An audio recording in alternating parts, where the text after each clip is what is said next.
কেমন আছেন সবাই? ম্যানেজার কিম মানুয়া চ্যাপ্টার 39 এ আপনাদের সবাইকে স্বাগত। চ্যাপ্টারটি শুরু হয় পেয়ঞ্চো থেকে, যেখানে পেয়ঞ্চোর সামনে ম্যানেজার কিম, হানসো এবং পার্ক জুনচিওল দাঁড়িয়ে থাকে। ম্যানেজার কিম হানসোকে জিজ্ঞাসা করে, "এটা কি সেই লোক?" হানসো জবাব দেয়, "আমারও তাই মনে হয়।" ম্যানেজার কিম বলে, "এর মানে কি?" হানসো বলে, "না, আমি শুধু এই লোক সম্পর্কে শুনেছি।" তখন পেয়ঞ্চো বলতে থাকে, "না, না, না। এটা হতে পারে না। তোমরাই কি সে বাচ্চারা যারা হারবিনে এসব করেছো? তোমরা এখানে এসেছো কি মনে করে? আমি কি এখন পুলিশদেরকে রিপোর্ট করে দিব তোমাদের সম্পর্কে?" তখন হানসু জবাব দেয়, "তুমি যদি রিপোর্ট করার কথা চিন্তা করতে তাহলে আমাদের এখানে আসতেই দিতে না। হ্যাঁ, আমি জানি তুমি পাচার করার মধ্যে অনেক ভালো। তাই তুমি তোমার মুখ বন্ধ করো আর আমাদেরকে পাচার করে দাও।" এই কথাটা শোনার পর সেই লোকটা কাঁদতে, কাঁদতে বলে, "হেই, এই কথাগুলো খুবই খারাপ।" পার্ক জিন-চুল বলা শুরু করে, "এই লোকটা দেখতে যেরকমই হোক, কিন্তু ভিতর থেকে অনেক নরম। সে অনেক সেনসিটিভ।" তখনই পার্ক জিন-চুলের উপরে হামলা করে দেয় একজন মেয়ে এবং ম্যানেজার কিম এবং হানসোর উপরেও করে দেয়। হানসো, ম্যানেজার কিম এবং পার্ক জিন-চুল তিনজনই বেঁচে যায়। এটা দেখার পরে পেইয়ঞ্চো বলে যে, "হেই, তোমরা সত্যিই অনেক ভালো।" হানসো জবাব দেয় যে, "হেই দাদা, আমাদের কাছে কিন্তু বেশি সময় নেই। তাই তাড়াতাড়ি আমাদেরকে নতুন আইডেন্টিটি দিয়ে দাও।" পেইয়ঞ্চো দাঁড়িয়ে যায় এবং বলে যে, "তোমাদের কাছে সময় নেই? আমার মনে হয় না তোমার কোনো ম্যানার্সও আছে।" এটা বলে একটি লাফ দিয়ে হানসোর একবারে সামনে এসে দাঁড়িয়ে যায়। এর ফলে হানসো তাকিয়ে থাকে। পেইয়ঞ্চো বলতে থাকে যে, "দুই ধরনের লোক আমার একদম পছন্দ না। প্রথম যারা এখানে আসে কিন্তু কোনো টাকা ছাড়া, আর দ্বিতীয়ত যারা এখানে আসে কিন্তু তাদের কোনো সাহস থাকে না।" এটা শুনে পার্ক বলে, "হে, আমাদের সাহস আছে।" পেয়ঞ্চ এটা শোনার সাথে সাথে মদের বোতল হাতে নিয়ে নেয় আর বলে, "যদি তাই হয়ে থাকে তাহলে কি আমরা শুরু করতে পারি?" তখন পণ শপ সম্পর্কে একটু বলা হয় যে এখানে অনেক লোকই আসে তাদের টাকা কিংবা যেকোনো কিছু পাচারের জন্য। এটা সবথেকে বেশি ভালো। কিন্তু এই পণ শপের একটা নিয়ম আছে। যদি কেউ প্রথমবার এসে পেইয়ঞ্চোকে মদের মধ্যে হারিয়ে দেয়, তখন পেইয়ঞ্চো তার ফার্স্ট ডিলকে একবারেই ফ্রিতে করে দেয়। কিন্তু এটা এই ৫০ বছরের মধ্যে একবারও হয়নি যেখানে পেইয়ঞ্চো হেরে যায়। এই মদ খাওয়ার নিয়মে সর্বপ্রথম ম্যানেজার কি ফার্স্ট চ্যালেঞ্জার হিসেবে বসে পড়ে। হানসো জিজ্ঞাসা করে যে, "তুমি কি এটা করতে পারবে?" ম্যানেজার কিম জবাব দেয় যে, "আমি অনেক কিছু করেছি আমার ট্রেনিং এর মধ্যে। তাই এইসব বোতল আমার কাছে কোনো কিছুই না।" কিন্তু ম্যানেজার কিম ২ শটসের পরেই নিচে পড়ে যায়। পার্ক জিন-চুল বলা শুরু করে, "এই ছেলেটা কোনো কাজের না।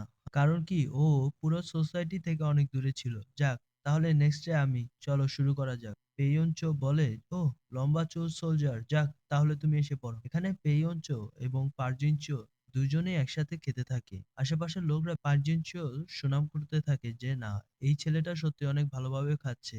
সে মেয়েটাও মনে করে যে হয়তোবা পার্জিনচিওল জিতে যাবে, কিন্তু হানসো বলে যে না, ও সত্যি ওর লিমিটের কাছে আছে।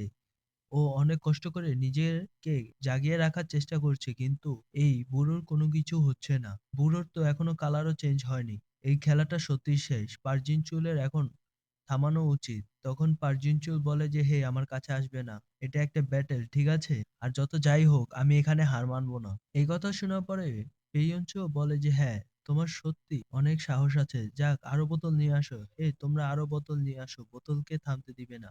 এরপরে সবকিছুই শেষ হতে থাকে। পেইয়ঞ্চো হাঁপাতে থাকে, কিন্তু অপরদিকে পার্ক জিনচিও নিচে পড়ে যায়। পাশে একজন মেয়ে এসে বলে যে, "স্যার, আমাদের বোতল শেষ হয়ে গেছে।"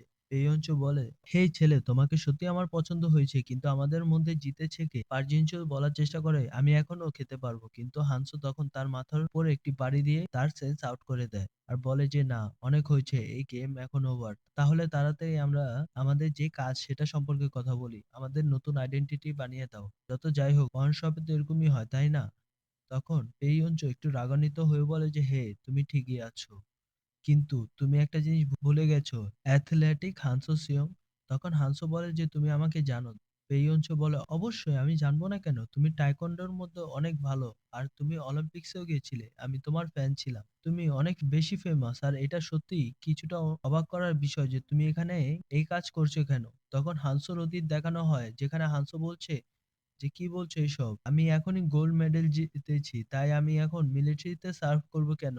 সে লোকগুলো থেকে একজন বলে যে, "আমি দুঃখিত, কিন্তু তোমার ফিজিক্যাল ক্যাপাসিটি অনেক ভালো। আর আমার মনে হয় তুমি আমাদের লোকদের জন্য অনেক ভালো হবে।" সেই লোকটা এজেন্সি থেকে ছিল, ন্যাশনাল সিকিউরিটি প্ল্যানিং। হানসো বলে যে, "তা ঠিক আছে, কিন্তু এখানে কি আর কোনো রাস্তা নাই?" সে লোকটা বলে, "আমি জানি না এখানে আর কোনো রাস্তা আছে নাকি না। কারণ কি এই দেশে তোমার দরকার আছে।" হানসো তখনও না করার চেষ্টা করে, কিন্তু আটকে যায়। তখন সেই সোলজারটা বলে, যদি তুমি সেই লোকটাকে মেরে ফেলতে পারো তাহলে মনে হয় হতে পারে যে লোকটার সামনে নর্থ কোরিয়া সাকসেসর হবে। এটা বলার সাথে সাথে দনোজন হাসা শুরু করে আর বলে যে স্যার আপনি সত্যি অনেক ভালো মজা করতে পারেন। সে লোকগুলো বলতে থাকে, তুমি এখানে আবার তখনই এসো যখন তুমি সেই লোকটাকে মারতে পারো, তখনই আমরা তোমাকে বের হওয়ার সুযোগ দিব। তারপর বর্তমান হানসোর দৃশ্য দেখানো হয়। পেইয়নচো বলে যে হেই, আমার মনে হয় সত্যি এখানে অন্য কোনো কারণ ছিল যার জন্য তুমি এরকম বিপদে পড়েছো, তাই না? হানসো একটু বলে যে হ্যাঁ, আমার কাছে কিছু কারণ ছিল। পেইয়নচো বলে যে হ্যাঁ, আমি জানতাম। যাক, যেহেতু আমি তোমার ফ্যান তাই আমি তোমাকে একটা অফার দিচ্ছি, ঠিক আছে? তুমি আর সেই লম্বা চুলের সোলজার তোমরা দুইজন যেতে পারবে, কিন্তু ওই ছেলেটা যার মাথায় টুপি আছে সে এখানেই থাকবে। হানসো বলে যে না, এটা তো তাহলে পয়েন্টলেস, এটা আমাদের কোনো কাজের না। এই অঞ্চল বলে, তোমাদের কাজের না? এটা তুমি কি বলছো? তোমরা দুইজনই এখান থেকে যেতে পারবে। হ্যাঁ, শুধু ওই ছেলেটা যেতে পারবে না। হানসো আবার বলে, হ্যাঁ তাহলে তো এটা পয়েন্টলেস। আর যদি এই ছেলেটা না যেতে পারে তাহলে আমিও যেতে পারবো না। পেইয়নচো একটু তাকিয়ে বলে যে সিয়ং, তারপরও হেই। তখন হানসো জবাব দেয় যে হেই মেয়ে, তুমি অন্যদিকে তাকাও আর এখানে তাকিও না। মেয়েটা কিছু বুঝতে পারে না আর বলে যে তোমার এর মানে কি? তখন হানসো নিজের পায়ের মধ্যে বসে পড়ে বলে, সার্চিও প্লিজ এই ছেলেকে আমার সাথে এখন পাঠিয়ে দিন। সার্জিও প্লিজ, আমি এই আমার পায়ের উপরে বসে আপনাকে বলছি। পেইয়নচো জবাব দেয়, এখন তুমি আমাকে স্যারও বলতে শুরু করেছো? এই ছেলেটা তোমার কি লাগে? হানসো আবার চুপ থাকে এবং মনে মনে ভাবে যে এটা সত্যি, আমার এসব করার কোনো মানে হয় না। আমি এই ছেলেকে কিছুদিনই হয়েছে জানি, তারপর আমি এরকম করছি আর এটা শুধু একবারই এই ছেলের জন্য করছি। হানসো একটু হেসে জবাব দেয়, এই ছেলেটা আমার বন্ধু আর এর সাথে আমার একটু লম্বা ইতিহাস আছে। চ্যাপ্টার 40 শুরু হয় পেইয়নচো থেকে। পেইয়নচো হাসতে হাসতে বলে, হানসো তুমি এসব করছো তোমার বন্ধুর জন্য, তাই না? যাক, তুমি পাস, আমার তোমাকে ভালো লেগেছে। হানসো বলে, তারপরে? পেইয়নচো বলতে থাকে, হ্যাঁ আমি তোমার সাহায্য করব, কিন্তু এর পরবর্তীতে তোমারও কিছু করা লাগবে আমার জন্য। এর পরবর্তীতে বোটের দৃশ্য দেখানো হয়, যেখানে পার্চিনচুল বলছে, হে তুমি ভিতরে এসে পড়ো, বাইরে অনেক ঠান্ডা। তুমি কোনো কিছু চিন্তা করো না, সবকিছুই ভালো মতো হয়ে গেছে। সে আমাদেরকে বের করে দিবে এবং নতুন আইডেন্টিটিও দিয়ে দিবে। তুমি এখন ভিতরে চলে আসো। কিন্তু হানসো সেখানে চুপ থাকে। মনে মনে ভাবতে থাকে যে এই গাধাগুলো আমাকে একবারও ধন্যবাদ বললো না। যাক, এটাতে আমি হালকা একটু সারপ্রাইজ। আমি ভাবতে পারিনি যে সেই লোকটা এভাবে সবকিছু শেষ করে দিতে পারবে। হয়তো সে দেখতে পারে যে আমরা কি করতে পারি। ম্যানেজার কিম বসে বসে চিন্তা করতে থাকে। আবার অতীতের দৃশ্য দেখানো হয়, যেখানে পেইয়নচো একজনকে ফোন দিচ্ছে আর বলছে যে হে আমি পেইয়নচো। অপর দিক থেকে বলছে যে স্যার, এটা তো অনেক সুখবর, আপনি ফোন দিয়েছেন, কিন্তু কেন, কোনো কিছু কি হয়েছে? পেইয়নচো জবাব দেয় যে না, সেরকম কোনো কিছু না, আমার তোমার একটু সাহায্য লাগবে। সে লোকটা বলে, এর মানে কি? আমি এটা করতে পারবো না, আপনি যা বলছেন এটা আমি এখন করতে পারবো না। আমাদের প্রেসিডেন্টকে মারার চেষ্টা করেছে সে। যত যাই হোক, আমি এটা করতে পারবো না। সে লোকটা হলো চিফ অফ স্টেট। সে লোকটা বলতে থাকে, আপনি কি চাচ্ছেন, আমরা সেই লোকদেরকে নিজেদের দেশে আবার নিয়ে নিব? এই অঞ্চল বলতে থাকে, হে তুমি অনেক কথা বলছো। হ্যাঁ আমি জানি যে তুমি এসব অর্ডার দিয়েছিলে তাদেরকে মারার জন্য। সে লোকটা বলে, স্যার এটা একটা অপারেশন ছিল আর এটা আমার পালনই করা লাগতো। এই অঞ্চল বলে, হে আমি এত বেশি শুনবো না, আমি তাড়াতাড়ি বলছি, ঠিক আছে? তোমরা তো সবসময় এরকমই করতে থাকো আর আমি জানি তোমাদের রিলেশনটা কেমন, ঠিক আছে? তোমরা একসময় খুব ভালো থাকো, অন্য সময় যুদ্ধে চলে যাও। এটাই তোমাদের হিস্ট্রি, তাই না? পেইয়নচ বলতে থাকে, না, এসব আর হবে না। তুমি এরকম কোনোদিনও হতে পারবে না। সে লোকটা বলে, তাহলে? পেইয়নচ বলে, আচ্ছা ঠিক আছে, তুমি এখন চিন্তা করো, ঠিক আছে? এই লোকগুলো তোমাদের কত কাজে লাগবে। এগুলো নর্থ কোরিয়ার স্পাই ইউনিটের মধ্যে থাকবে। তুমিও তো চাচ্ছিলে, তাই না? Back to mountain. এই লোকটা সেখান থেকে এসেছে, সেই ইউনিট থেকে। আর সে অনেক এক্সপার্ট। নর্থ কোরিয়াতেও অনেক ভালো সে। ম্যানেজার কিম পিছন দিক দিয়ে বলতে থাকে, হে তুমি কি আমাকে বলছো সেই সাউথ জোসনে ফেরত যেতে? পার্ক জিন চিউ তাকে থামানোর চেষ্টা করতে থাকে। তেয়ঞ্চ বলে, গিয়াঙ্গক, ও নো, প্রচল। তুমি তো জানো, তুমি অনেক স্মার্ট, তাই না? তুমি জানো কোনটা বেশি ভালো হবে। আমি এরকম একজন ছেলের কথা বলছি যে নেক্সট নর্থ কোরিয়া লিডারকে মারণের চিন্তা ভাবনা রাখে। আর তুমি একবার চিন্তা করো, যদি সে নর্থ কোরিয়ার জন্য কাজ করে তাহলে তোমাদের কি অবস্থা হবে? তোমাদের প্রেসিডেন্টের কি অবস্থা হবে? হ্যাঁ, আমি সব ভালোভাবেই চিন্তা করে তোমার লাভের জন্য বলছি। তাই তুমি এইসব চিন্তা বাদ দিয়ে এই ছেলেকে নিজের কাছে নিয়ে নাও নর্থের মধ্যে, ঠিক আছে? সেই লোকটা চুপ থাকে। পেইয়ঞ্চ বলতে থাকে, "আমি তোমাকে শুধু এই একটাই চান্স দিচ্ছি। কারণ কি তোমার সাথে আমার একটা হিস্টোরি আছে।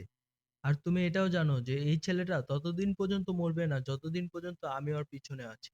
সে লোকটা বলে, "ঠিক আছে স্যার। হ্যাঁ, আপনি যেহেতু এই ছেলের সম্পর্কে নিজে গ্যারান্টি দিচ্ছেন তাহলে আমি আপনার উপর বিশ্বাস করব। কিন্তু এখানে একটা কন্ডিশন আছে।" পেয়ঞ্চ বলে, "কন্ডিশন? কি বলতেছো এসব? তোমার মনে হয় না যে এখানে আমি যে এইসব ডিসাইড করব?" পেয়ঞ্চ রাগান্বিত হয়ে বলতে থাকে, $2 মিলিয়ন। আর এটাই হচ্ছে সেই দাম। সে লোকটা বলে যে, "আপনি কি বলছেন? এত কিছু এটা তো আমরা করতে পারবো না।" পেয়ঞ্চ জবাব দেয় যে, "তোমার কি মনে হয় এই কস্টটা একটু বেশি? অবশ্য আমি ওরে রেফার করতাছি, তাই না?" অপরদিকে পার্জিনচুয়াল ম্যানেজার কিম এবং হানসো তিনজনই অবাক হয়ে যায়। মনে মনে ভাবতে থাকে যে না, এই লোকটা যত যাই হোক, এই লোক নিজের ব্যবসায়ে ক্ষতি করবে না। পেয়ঞ্চ তখন ফোনটা রেখে দেয় এবং বলে যে, "হ্যাঁ, তাহলে তুমি শুনতে পেরেছো, তাই না? চলো এখন আমরা সাউথে চলে যাব তোমাদের নতুন জীবন, নতুন আইডেন্টিটি সহকারে।" ম্যানেজার কিম, হানসো আর পার্ক জিন চুল একসাথে যাবে আর এই মেয়েটা 2 দিন পরে আরো একটি টিকেট আছে সেটার মধ্যে যাবে। হ্যাঁ, আমি তোমাদেরকে বেশি কিছু বলতে চাচ্ছি না এত তাড়াতাড়ি। ম্যানেজার কিম তখন বলতে থাকে যে, "এটা তুমি কি বলছো? হেই, আমি এটা কোনোভাবেই মেনে নিতে পারবো না।" তখনই সেই মেয়েটা ম্যানেজার কিমের জ্যাকেট ধরে ফেলে। সে মেয়েটা বলতে থাকে, "তুমি কোনো কিছু চিন্তা করো না, ঠিক আছে?" ম্যানেজার কিম একটু চুপ থাকে। মনে মনে ভাবতে থাকে, "এটার জন্য কি তুমি শিওর?" পেয়ঞ্চ বলে, "হেই, আমার কাছে কিন্তু বেশি সময় নেই, ঠিক আছে? আর চিন্তা করো না, আমি মেয়েকে তোমার অ্যাড্রেসেই পাঠিয়ে দিব। তুমি এটা বুঝতে পারছো?" এরপরে আবার বর্তমানের দৃশ্য দেখানো হয় যেখানে হানসো এখনো দাঁড়িয়ে থাকে আর ভাবতে থাকে, এটা কি সত্যি সব শেষ হয়ে গেছে? তাহলে কি সব শেষ? ওহ! যাক, আমরা এত কিছু মাঝখানে ছিলাম আর সবকিছুই যেন খারাপ হয়ে যাচ্ছিল। আমি ভাবতে পারি নাই আমাদের একটা হ্যাপি এন্ডিং হবে। কিন্তু কোনো কিছু আছে যা আমাকে এখনো টেনশন দিচ্ছে। পার্জিনচুল বলে যে, "হে, তুমি কোনো কিছু চিন্তা করো না, সবকিছু ঠিক হয়ে যাবে।" ম্যানেজার কিম তখন সেই মেয়ের দেওয়া একটি ঘড়ি দেখতে থাকে। সেই ঘড়ির মধ্যে মেয়েটির একটি ছবি ছিল। "এটাই এখন আমার কাছে আছে, আর কোনো কিছু নেই। আর এটা আমি তোমাকে দিচ্ছি যেন আমি তোমার থেকে ফেরত নিতে পারি। তাই এটাকে তুমি সাবধানে রেখে দিও।" ম্যানেজার কিম মনে মনে ভাবতে থাকে, "আমি বুঝতে পারিনি যে 10 বছরের মধ্যেও আমি আর তার দেখা পাবো না।" 10 বছর পরে সবাই তাকে সম্মান দিতে থাকে, বলে যে সার্জেন্ট কিম ফেরত এসে পড়েছে, সবাই অ্যাটেনশন করো। সবাই ম্যানেজার কিমের রাস্তা ছেড়ে সাইডে দাঁড়িয়ে যায়। ম্যানেজার কিম বলে যে মেজর কোথায় আছে। মেজর হাসতে থাকে এবং বলতে থাকে যে, "হ্যাঁ, তুমি অনেক ভালো কাজ করেছো। তোমার কাজ সবসময়ের মতোই অনেক ভালো।" মেজর অনেক খুশি ছিল বেগডিউ মাউন্টেনে, কিন্তু ম্যানেজার কিম তখনও কোনো কিছু বলে না এবং নিচের দিকে তাকিয়ে থাকে। মেজর কি বলছে সেখানে তার একদম মনোযোগ নেই। তার সেই খালি লাগার সময়গুলো, সে 10 বছর সেই মেয়েটাকে অনেক খোঁজার চেষ্টা করেছে কিন্তু সেই মেয়ে সম্পর্কে সে কোনো কিছুই জানতে পারেনি। সে পন শপের মধ্যেও কথা বলেছে অনেকবার, কিন্তু তারা বলেছে যে না, তারা কোনো ইনফরমেশন দিতে পারবে না। সে কোথায় যেতে পারে? তারপর ম্যানেজার কিম বলে যে, "হে শোনো, আমি তোমার কাজ করে দিয়েছি যেমন আমি কথা দিয়েছিলাম। কিন্তু আমার এখন কিছু কাজ আছে যা আমার অ্যাটেন্ড করা লাগবে, ঠিক আছে?" তারপর একটি দোকানের দৃশ্য দেখানো হয় যেখানে সেই ঘড়ির পার্টগুলোকে খোলা হয়। সে লোকটা বলছে যে, "এটা তো সাউথ কোরিয়া বানানো হয়নি। আমার মনে হয় না এই ঘড়ির পার্টগুলো এখানে পাওয়া যাবে।" ম্যানেজার কিম বলে যে, "এর মানে?" সে লোকটা বলে যে, "হ্যাঁ, এটা আর তুমি ব্যবহার করতে পারবে না। কিন্তু তুমি যদি চাও আমি এর পরিবর্তে অন্য কোনো ঘড়ি তোমাকে দিতে পারি। আর এই পিকচারটা তুমি অন্য কোথাও লাগিয়ে নিও।" ম্যানেজার কিম বলে, "প্লিজ, এর মধ্যে কি অন্য কোনো রাস্তা আর নেই এটা ঠিক করার?" সে লোকটা বলে, "না, এটা সহজ হবে না।" অপর দিক থেকে তার ওয়াইফ চলে আসে।